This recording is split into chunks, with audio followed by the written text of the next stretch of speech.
Back. I love this story. Yeah. A Wisconsin boy is bringing back the 80s, not with leg warmers, shoulder pads, or neon colors, but with his hair. Yeah, it's really cute. The USA Mullet Championships Kids Division winner is coming back to defend his title. 9-year-old Emmett Bailey took the spotlight last year. Yeah, he's super cool. When he won the contest along with the prize money, he's probably the coolest 9-year-old. I know, I love it. Out there. As for Emmett's mullet, he's agreeing, yeah. He's like, Mr. Cool. He doesn't plan to, make any changes as he enters this year's competition. But if he does win again, he says that he does plan to donate the money this time.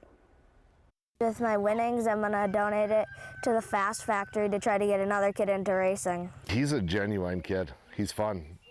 We let him just do what he wanted to do last year. You tell the media and everybody, this is what I'm doing. He stuck to his story. He never changed it. And he's just a lovable kid. Oh, yeah, we can tell. Well, Emmett's dad says submissions for the USA Mullet Championships Kid Division 2023 are due July 1st, and voting for Emmett will be available on mulletchamp.com in August. I'm pretty sure, he has a good chance. He's got a good chance. Yeah. He is so adorable, and I just love that he is car. just sitting in his car with his mullet. Chilling. Oh, I hope he never gets rid of that mullet growing up. Yeah. That is awesome. Let it grow, let it grow. All right, well, the time is now 5:56, and up next on TMJ4 News Today, Taylor Swift's tour is having a positive impact on local economies, how the singer is affecting the public transit system across the U.S. Plus, would you eat meat grown in a lab? The company's hoping you'll ditch the traditional meat for their cultivated products. It is 5:57. The news at 6 is next. Show, so I'm very excited. And you know what I'm thinking? Coming up at the 6 o'clock hour, why don't we do a little trivia here on the show? Oh, gosh. So I don't just know if we'll prepare get this now. right, but okay. So just prepare now. I printed it out on the printer. Can you give us a hint? I can give you a hint when I ask the question. The answer is cumulus clouds. Wasn't that what we were on last week? That was one thing we couldn't stop saying. Crepuscular. See, I got it wrong. Look at that. Tom isn't even here, and we're still talking about it. Wait, cumulus clouds, that's a thing, though, right? Oh, yeah. It's a type of cloud. She didn't just make it up. Right? No, you didn't. No, that is definitely a type of cloud. But yeah, we're going to have a lot of fun with the kids out. It's adjacent to the Tony Bell Air Country Club.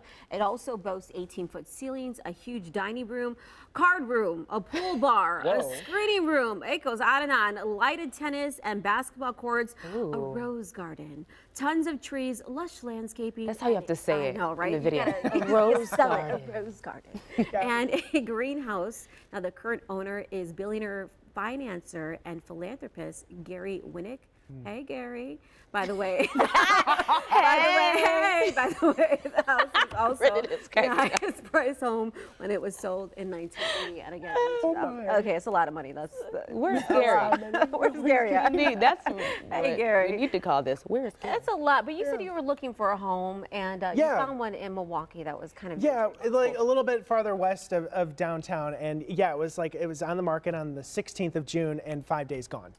I mean, it was gorgeous. One of those original Milwaukee homes, and just a really cool area that it was in. And should have jumped on it. Should have jumped on it. The market's too hot right now. It is. All right, well, toy maker Hasbro is bringing back a popular toy from the 90s again. Yeah, the Furby is coming back. Hasbro reintroduced the bug-eyed gibberish talking fur ball with a launch on Amazon Thursday to mark the toy's milestone anniversary. It hits stores nationwide July 15th, and that could be good news or very bad news, just depending on who you ask. The 1990s animatronic toy phenomenon was cute to some kids, but a source of great frustration to a lot of parents.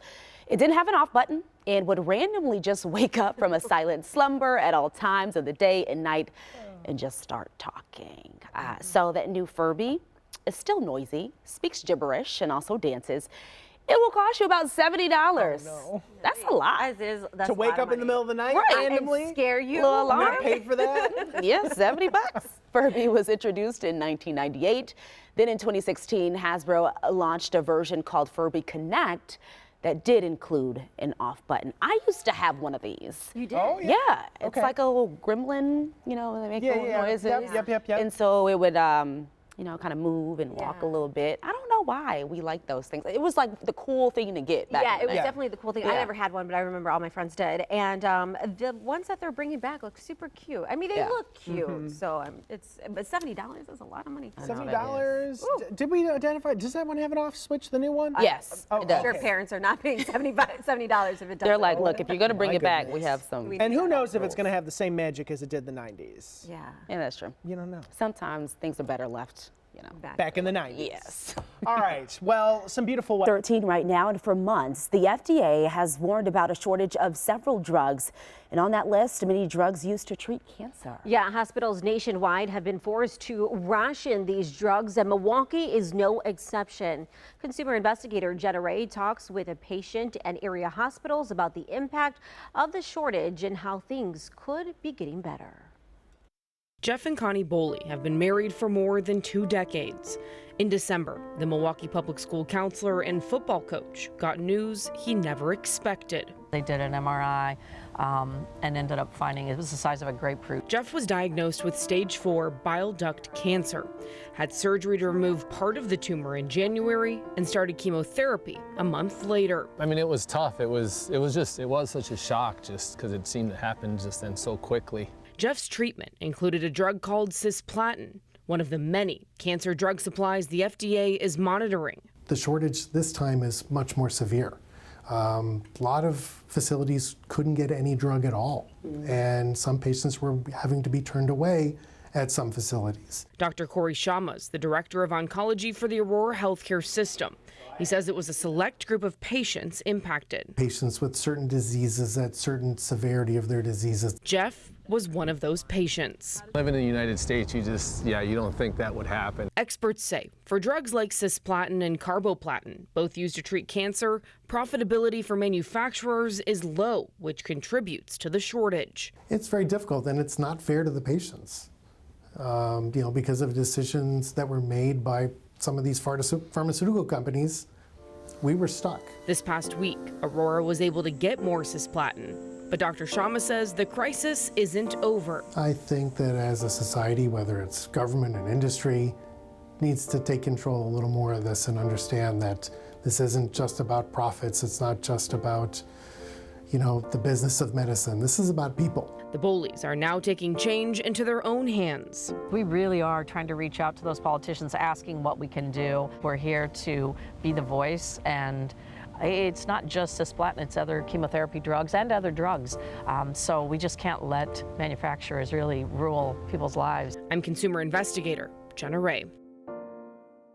And we have reached out to other area hospitals to see if they're experiencing chemotherapy drug shortages. Both Frederick and Children's Hospital says they are constantly monitoring their supply, but things look good for now. The time is now 6:15 and switching on over to Storm Team 4 now with our meteorologist Brendan Johnson. All right, he told us it is trivia time today. Yes, in honor of our traveling weather show this afternoon at Summerfest, I'll be in charge of trivia.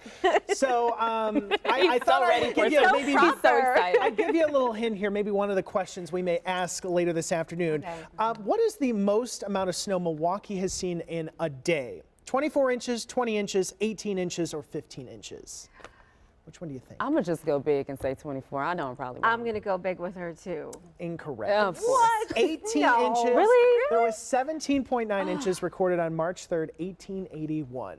Wow. So there's a free answer for you. Go. But we got a lot more where that came from today, 1:15 and at 3:30 at Northwestern Mutual Community Park. That's exciting. You guys should come on down. Yeah, I know, to get more wrong answers. You know when we used to do the, of course, in school, and you have the multiple choice, and they tell you to just answer C. What is it? C is the most I should have common just done whatever your C was. I should have just, because I think that was probably right. And it would have worked out for you. Anywho. We're heading to Summerfest for the big gig today. I want to talk about the ways you can get there. Some of the ways you can get there for free. So you can take the MCTS Freeway Flyers. Those are at Brown Deer Road and College Avenue Park and Rides. That's $10 for just a round trip. So that's a great affordable option to get you down there. Connect One BRT. That is free all throughout Summerfest. So that will get you within walking distance to the Summerfest grounds. Also the Hop as well will get you within walking distance. Now there are lots of bars, restaurants, and shuttles that offer free shuttles to the gates. And then there's also new this year, a specific rideshare and drop-off spot along the Summerfest grounds. So lots of ways to get there this afternoon if you are heading out to the big gig. But as of right now, if you're heading out this morning, everything looks good. Here's a 794 stretch by the Hone Bridge. You can see traffic is very light. Now let's head back out to Simone and Tom, who is live this morning. Simone and Tom, we are very happy for you. We know you guys are going to have a lot of fun out there this morning and this afternoon.